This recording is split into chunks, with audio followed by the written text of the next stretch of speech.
Hukum untuk jaksa nonaktif Pinangki menjadi polemik.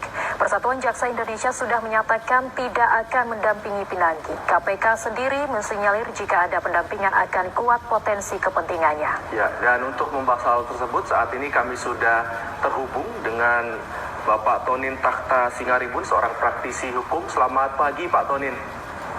Selamat pagi. Ya, Pak Tonin, terkait dengan pendampingan yang diberikan Kejaksaan Agung terhadap Jaksa Pinangki, bagaimana Pak Tonin melihat hal tersebut?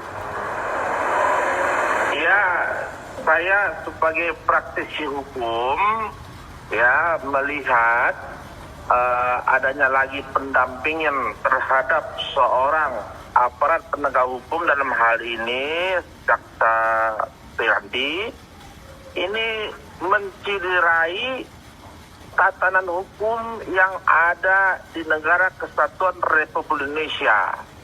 Kenapa saya katakan begitu? Sangat jelas dalam undang-undang tentang advokat, untuk suatu perkara pidana, seorang melaksanakan profesi sebagai advokat ataupun menjadi penasihat hukum dalam pengadilan, itu harus seorang advokat yang lulus dari ujian calon advokat yang diselenggarakan oleh organisasi advokat, mengikuti pendidikan advokat, dan diangkat sumpahnya oleh pengadilan tinggi.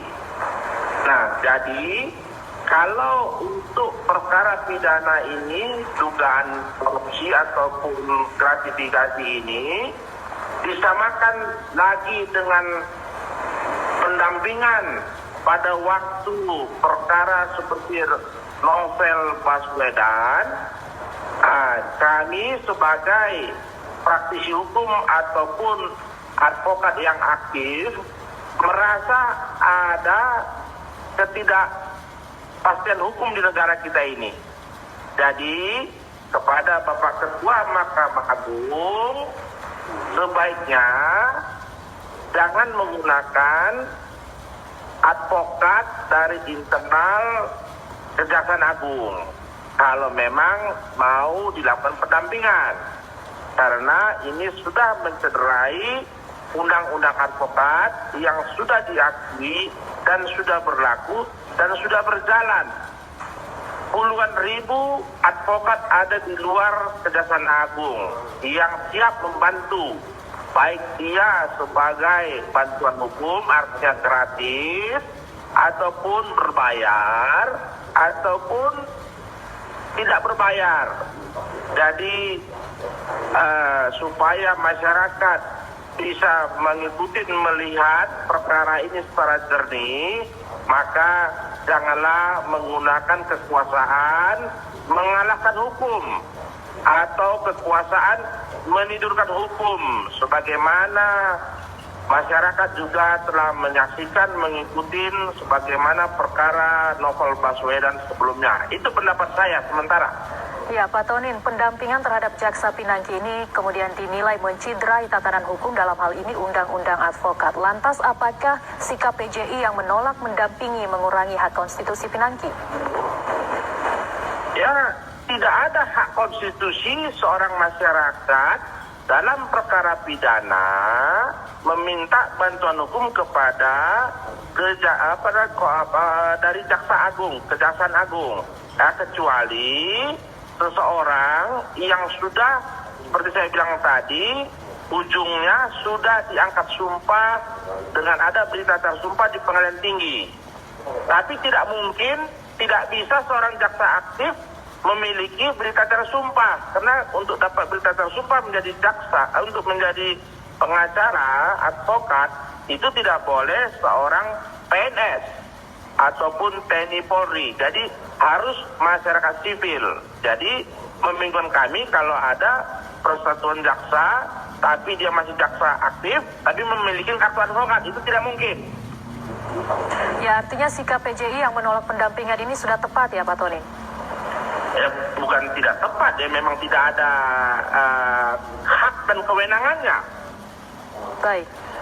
Pak Tony, terkait dengan keterlibatan Jaksa Pinangki dalam kasus hukum, tentunya bukan yang pertama terjadi aparat penegak hukum terlibat kasus hukum. Nah, Pak Tony sendiri melihat sebesar apa pengaruh keterlibatan Jaksa Pinangki ini terhadap kepercayaan masyarakat atau publik kepada lembaga penegak hukum di Indonesia? Saya sebagai praktisi hukum atau sebagai pengacara, sudah biasa kami beracara, artinya membela seorang terdakwa. Jadi ya seringkali memang rekan-rekan jaksa, kalau dalam persidangan kami sebut rekan, ya itu memang ya melakukan praktek-praktek yang dilarang oleh undang-undang, dalam artinya undang-undang tindak pidana korupsi. Untunglah dan baguslah ini ketangkap untuk memberi terang kepada jaksa yang nakal, kami bilang. Nah, saya juga lagi ada memiliki persoalan di Manggarai Barat, Labuan Do. Di sana juga ada jaksa nakal juga seperti itu. Jadi banyak. Hanya saja ini karena Pak Joko Chandra mungkin maka disorong ke ranah hukum. Kalau yang lain ya hanya sekedar camwak saja ataupun komisi kejaksaan saja, tapi tidak dilanjut ke pidana, karena sangat jarang jaksa disorong ke ranah pidana. Itu setahu kami. Kalau hitung jari 10 belum sampai, apalagi dalam periode 5 tahun terakhir ya, itu sangat jarang. Jadi kalau ini diikutin dengan jaksa-jaksa yang lain akan memberikan penegakan hukum yang benar, karena seringkali orang dituntut tidak sesuai hukum acara, malah dibebaskan, diringankan, tidak sesuai dengan juga dengan hukum acara. Apalagi persoalan ini sangat merusak pandangan penglihatan masyarakat, sampai dijemput ke Singapura, bertemu di luar persidangan dan lain-lain. Jadi sebaiknya Bapak Jaksa Agung lebih meningkatkan hal-hal demikian. Ya, jadi Pak Tonin kemudian setuju ya bahwa apa yang menimpa Jaksa Pinangki ini mencederai nilai lembaga penegak hukum di mata masyarakat. Sangat mencederai. Sebelum kita juga kasus Novel Baswedan dituntut 1 tahun, padahal itu jelas masyarakat tahu, menunggu sekian tahun. Untung aja hakimnya menjatuhkan vonis melebihi dari tuntutan dari jaksa. Jadi penuntut umum ya untuk yang akan datang oleh Bapak Kejaksaan Agung ya perlu ini lagi, kalau mobil itu ya perlu di-maintenance lagi, dirubah lagi pola pikirnya untuk melepaskan dirinya dari unsur-unsur materialistis. Seperti itu menurut kami. Ya, Pak Tony, dari pandangan Anda kalau kita lihat ini KPK khawatir akan timbul konflik kepentingan akibat pendampingan terhadap Jaksa Pinangki. Dari pandangan Anda, Pak Tony, konflik kepentingan seperti apa itu? Ya kan begini, kalau dalam pengadilan itu jaksa penuntut dari KPK ada kalanya juga seorang jaksa dari Kejaksaan Agung ataupun kejaksaan di bawahnya. Tidak-tidaknya direktur penuntutan juga ada kalanya dari Kejaksaan Agung. Disitulah konflik kepentingan nanti kalau pendampingannya dilakukan oleh seorang jaksa aktif yang ditugaskan untuk melakukan pendampingan. Sebaiknya serahkan kepada mekanisme di mana yang untuk pendampingan dalam pengadilan pidana umum atau korupsi itu memang advokat yang seperti saya katakan tunduk pada undang-undang advokat dan sudah diangkat sumpahnya oleh pengadilan tinggi setempat. Nah, jadi sebaiknya Bapak Jaksa Agung yang kita tahu, kita ikuti juga, yang memang mau melakukan pembenahan secara total terhadap Kejaksaan Agung, makanya untuk menghindari pendampingan. Demikian.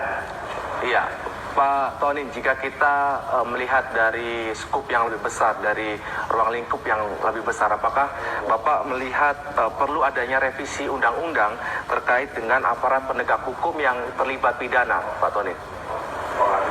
Kalau undang-undangnya sudah ada di undang-undang kewenangan dari KPK, termasuk aparat penegak hukum itu pasal 11 kalau tidak salah, huruf AA itu ya termasuk aparat penegak hukum, penyelenggara negara. Jadi jaksa itu termasuk penyelenggara negara. Ya memang mereka ya sudah tahu aturannya, tidak boleh melakukan perbuatan kejahatan sebagaimana yang dilarang oleh undang-undang terkait. Jadi sudah lengkap dan bagus, hanya saja karena mereka juga sebagai penegak hukum, sehingga